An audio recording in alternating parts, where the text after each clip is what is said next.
በስመ አብ ወወልድ ወመንፈስ ቅዱስ አሐዱ አምላክ። አመስራ ወሐሙሱ ለወርኃ ታኅሣሥ በዛቲ ዕለት አይረፈ ቅዱስ ዮሐንስ ከማ።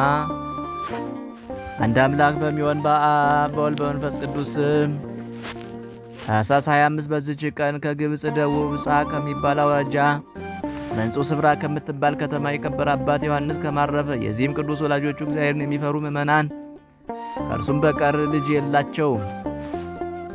በዚህ ዓለም በሰርጉ ደስ ይላቸው ዘንድ ወደው ለሃይዋ የደም ግባቷም ያማረ ድንግል ብላቴና ያለ ፈቃዱ አጋቡት። ወደ ጫጉላ ቤትም በሌሊት ገብቶ ዘወትር እንደሚጸልይ ቆመ። ወደዚያችም ብላቴና ቀረብ ብሎ ይህ ዓለም ፍላጎቱ ኃላፊ እንደሆነ አንቺ ታውቂያለሽ።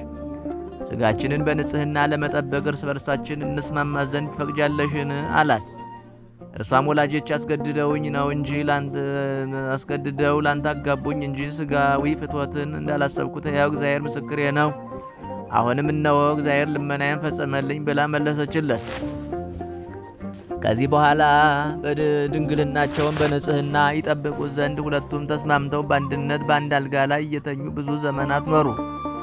የእግዚአብሔር መልአክ ከሰማይ በመውረድ ክንፎቹን አልብሷቸው ያድራል። ከጽድቃቸውም ብዛት የተነሳ ማንም ያልዘራትን ያልተከላትን የወይን ተክልን እግዚአብሔር በቤታቸው አበቀለ። አድጋ ወጥታ ከቤታቸው ጣሪያ በላይ ተንሳፈፈች። እርሷም የድንግልናቸውን መጠበቅ ታመለክታለች። ይህ ሥራ በሰው ተፈጥሮ ላይ ይከብዳልና። ሁለት ወጣቶች በአንድነት የሚተኙ ሆነው ድንግልናቸውን ጠብቀው ሲገኙ ከቶ የፍላጎት ሐሳብ አይነሳምን? እሳትን የሚታቀፍ ሥጋዊ የማይቃጠል ማን ነው? የእግዚአብሔር ረድኤት የምትጠብቃቸው ካልሆነች በቀር። ወላጆቻቸውም ብዙ ዘመን ሲኖሩ ልጅን እንዳልወለዱ ባዩ ጊዜ ጎልማሶች ስለሆኑ መሰላቸው። ከዚህ በኋላ የከበረ ዮሐንስ ከማ ይህም ካም ማለት ነው እንዲህ አላት። እህቴ ሆይ እኔ ወደ አስቄጥስ ገዳም ሂጄ መነኩስ ዘንድ እሻለሁ፣ ግን ያላንቺ ፈቃድ ምን ማድረግ አይቻለኝም። እርሷም የምትሻውን አድርግ፣ እግዚአብሔርም ከኔ የተፈታህ ያድርግህ አለችው። ይህንንም ባለችው ጊዜ ወደ ደናግል ገዳም ወሰዳት። በዚያም መንኩሳ እመምኔት ሆነች። ድንቆች ተምራቶችንም የምታደርግ ሆነች። እግዚአብሔርንም አገለገለችው። የከበረ ዮሐንስ ከማም ወደ አስቄጥስ ገዳም ይሄድ ዘንድ በወጣ ጊዜ ፊቱ የሚበራ ሰው ተገለጠለትና ስላወጣጡ ጠየቀው። ዮሐንስ ከማም እግዚአብሔር ከፈቀደ እኔ መነኮስ መሆንን እሻለሁ አለው። ያም ፊቱ የሚያበራ እንዲህ ብሎ መከረው። ከአባ መቃርስ ገዳም ወደሚኖር ወደ ከበረ አባ ዳሩዲ በዓት ሂደህ በእርሱ ዘንድ ኑር። እርሱም ያመንኩስህ የምንኩስናንም ሥርዓት ያስተምርህ። ያም ፊቱ ብሩህ የሆነ ወደ አባ ዳሩዲ በዓት እስካደረሰው ድረስ እያጽናናው አብሮት ተጓዘ። ይህ አባ ዳሩዲም ተቀብሎ አመነኮሰው። እስከ ረፍቱም ጊዜ የምንኩስናን ሕግና ሥርዓት አስተማረው። ከዚህ በኋላ የእግዚአብሔር መልአክ ከአባ ዮሐንስ አጺር ገዳም በስተምዕራብ ሂዶ ለራሱ ከዚያ ማደሪያ ይሠራ ዘንድ አዘዘው። ወደዚያም በሄደ ጊዜ 300 ሰዎች ወደ እርሱ ተሰበሰቡ። የምንኩስናንም ልብስ አለበሳቸው። ቤተ ክርስቲያንን ለራሳቸው ማደሪያዎችን ሰሩ። ሥርዓትን፣ ምስጋናን፣ የእመቤታችንንም የማርያምን ውዳሴ አስተማራቸው። በአንዲትም ዕለት የእመቤታችን የማርያምን ውዳሴዋን በመንፈቀ ሌሊት ቆመው ሲጸልዩ የከበረ ሐዋርያዊ አትናቴዎስ ተገለጠለትና የረቀቁ ምስጢሮችን ገለጠለት። ከዚያችም ዕለት ወዲህ በሰለስቱ ደቂቅ ጸሎት ፍጻሜ የቅዱስ አትናቴዎስን ስም የሚጠሩ ሆኑ። ከዚህ በኋላ በአንዲት ዕለት እመቤታችን የከበረች ድንግል ማርያም ተገልጣለት ይህች ቦታ ለዘላለሙ የእኔ ማደሪያ ናት፣ እኔም ካንተ ጋር እንደኖርኩ ከልጆችህ ጋራም እኖራለሁ፣ ስሜም በዚህ ገዳም ሲጠራ ይኖራል አላቸው። ይህች ቤተ ክርስቲያንም አምላክን በወለደች በእመቤታችን ስም የተሰራች ናትና። በላይኛውም ግብፅ ገዳማት አሉ። በውስጣቸውም የሚኖሩ መነኮሳት በእርሱ ጥላ ስር መሆን ወደው ወደ እርሳቸው መጥቶ የእርሱን ሥርዓተ ማኅበርና ሕግ ያስተምራቸው ዘንድ እየለመኑት ወደ እርሱ መልእክትን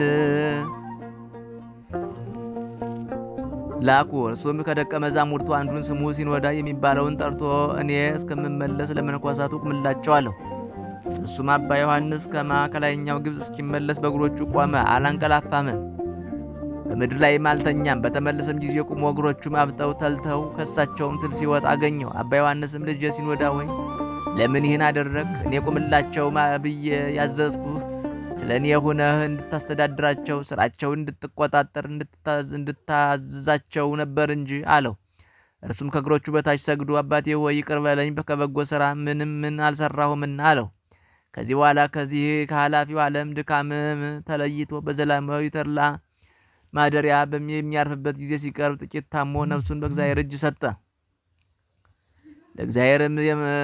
ለእግዚአብሔር ምስጋና ይሁን። እኛንም በዚህ አባት ጸሎት ይማረን፣ በረከቱም ከኛ ጋር ትኖር ለዘላለሙ አሜን። ሰላም ለአጻብዒከ ወለአጽፋሪከ አዲ ዘአስተርአያ በጸሎት በአምሳለ ማኅቶት ነዳዲ ፈጻሜ ብጻት ዮሐንስ ከማ አንበለ ትጎንዲ ወሰላም ካይበል አባ ዳሩዲ አሩተ ቅዱሳን ዘተበዋሃ በክሳዱ ይሁዲ በዚህችም ዕለት በሜዶናውያንና በሞዓባውያን ዘመነ መንግስት የከበሩ 5ቱ መቃባውያን በሰማዕትነት አረፉ። ክፋትን የሚወዳት ስሙ ጽሩጻይዳን የሚባል አንድ ንጉሥ ነበረ። ከስልጣኑም በታች የጸኑ ጭፍሮች አሉት። የሚያመልካቸውም 50 በወንዶች 20 በሴቶች አምሳል የተሰሩ ጣዖቶች አሉት። በጠዋትና በማታ መስዋዕትን ያቀርብላቸዋል። ሰዎችንም እንዲሰዉ ያስገድዳቸው ነበር። ከብንያም ወገን የሆነ ስሙ መቃቢስ የሚባል አንድ ሰው ነበረ። ለእርሱም መልከ መልካሞች የጸኑ 3 ልጆች አሉት። ከእርሳቸውም ግስላውን እንደ ዶሮ አንቆ የሚገድል አለ። በአንዲት አመታትም አንበሳ የሚገድል አለ። በአንድ ጊዜም ሰይፍ በመምዘዝ በሰልፍ ውስጥ 100 ሰው የሚገድል አለ። እነርሱም ውበትንና ግርማን የተሸለሙ ናቸው። ከሁሉ የሚሻል የልብ ውበትንም እነርሱ የሥጋ ሞትን ያልፈሩ እግዚአብሔርን የሚያመልኩ ናቸውና። ንጉሡም እናንተ አመፀኞች ለአማልክቶች እንዴት አትሰግዱም አላቸው። እነርሱም በአንድ ቃል እኛ ለረከሱ አማልክቶች አንሰግድም፣ እኛንም አንተንም ለፈጠረ ሕዝቡንም በእውነት በቅንነት ትጠብቅ ዘንድ ላነገሰ አንተ ግን ቸል ብለህ ለዘነጋኸው ለእግዚአብሔር እንሰግዳለን እንጂ ብለው መለሱለት። ከዚህ በኋላ የተራቡ አራዊትን በላያቸው እንዲሰዱ አዘዘ። እነዚያም ለቅዱሳን ሰግደው ተመልሰው ከከሃዲያን 75 ሰዎችን ገደሉ። በጭንቅም ወደ ማደሪያቸው መለሷቸው። እሊህም ቅዱሳን ወደ ወህኒ ቤት ጨመሯቸው። ሌሎች 2 ወንድሞቻቸውም መጥተው ከእነርሱ ጋር ተቀላቀሉ። ንጉሡም 5ቱን ወንድማማቾች አይቶ እጅግ ተቆጥቶ ከሚነድ እሳት ውስጥ ይጨምሯቸው ዘንድ አዘዘ። ነፍሳቸውንም በእግዚአብሔር እጅ አስረከቡ። ከዚህ በኋላ የቅዱሳኑን ሥጋ አመድ እስከሚሆን ያቃጥሉ ዘንድ ዳግመኛ አዘዘ። እሳቱም ከቶ አልነካቸውም። ዳግመኛም ከባዶች ድንጋዮችን ከስጋቸው ጋር አስረው ከባህር ውስጥ ያስጠጥሟቸው ዘንድ አዘዘ። ባህሩም አልዋጣቸውም። ለዱር አራዊትና ለሰማይ ወፎችም እንዲጥሏቸው አዘዘ። አዕዋፋትም ክንፎቻቸውን ጋርደውላቸው 10 ቀኖች ኖሩ። ስጋቸውም እንደ ፀሐይ አበራ። ከዚህ በኋላ ይቀብሯቸው ዘንድ አዘዘ። ከዚህ በኋላ ያንን የእግዚአብሔርን ሕግ የዘነጋ ንጉሥ ሌሊት በአልጋው ላይ ተኝቶ ሳለ እሊህ ቅዱሳን ተቆጥተው ሰይፋቸውን መዘው በፊቱ ቆመው ታዩት። በነቃም ጊዜ የሚበቀሉት መስሎታልና ፈርቶ ተንቀጠቀጠ። እነዚያም የከበሩ ሰማዕታት ክፉ ነገርን ስላደረግህብን እኛስ ክፉ ነገርን አንከፍልህም። በነፍስህ ፍዳ የሚያመጣ እግዚአብሔር ነውና ፍዳንስ የሚከፍል ፈጣሪያችን እግዚአብሔር አለ። ነገር ግን ስለ እውቀትህ ማነስና ስለ ልቡና ድንቁርና እኛ ድህነኞች እንደሆን ተገልጠን ታየንህ። እኛስ የገደልከን መስሎ ድህነትን አዘጋጀህልህን የጣዖቶችህ ካህናትና አንተ ግን ለዘላለሙ መውጫ ወደሌለበት ወደ ገሃነም ትወርዳላችሁ አሉት። ከዚህ በኋላም ከእርሱ ተሰወሩ። ለእግዚአብሔር ምስጋና ይሁን። እኛንም በከበሩ ሰማዕታት ጸሎት ይማረን፣ በረከታቸውም ከእኛ ጋር ትኖር ለዘላለሙ አሜን። ሰላም ለመቃብያን 5 ተንሥኦሙ ሶብየ እምድኅረ በእሳት ሞቱ ለዘቀተሎሙ ንጉሥ ይቤልዎ ሎቱ ይኩነነ ረብሃ ነፍስ እየንተ ሞትነ ዝንቱ በእግዚአብሔር እመን ወተወከል ቦቱ። በዚህችም ቀን ደግሞ የከበሩ የመኮንኑ የኒቆላዎስና የታማኝ ሚስቱ ተጋዳይ የሆነ የታናሽ መነኮስ የዳንኤል መታሰቢያቸው ነው።